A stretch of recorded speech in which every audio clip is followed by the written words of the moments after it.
પવિત્ર મોહરમ નિમિત્તે ભાવનગરમાંથી નીકળેલી તાજિયા જુલુસમાં શહેર કોંગ્રેસ સમિતિના આગેવાનો નીકળ્યા.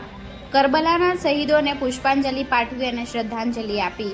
દર વર્ષની પરંપરા મુજબ આ વર્ષે પણ મુસ્લિમ બિરાદરોના પવિત્ર મોહરમ પર્વ નિમિત્તે ભાવનગર શહેરમાંથી આકર્ષક અને કલાત્મક તાજિયા જુલુસ નીકળ્યા.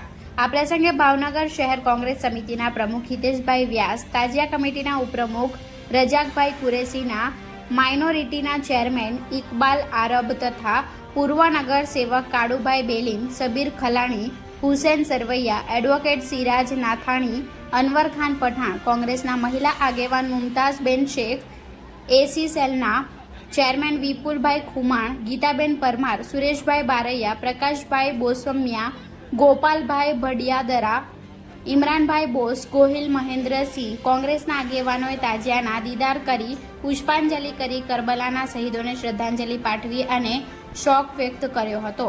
Reporter Anwar Laxmidhar, Gujarat crime news, Bhavnagar.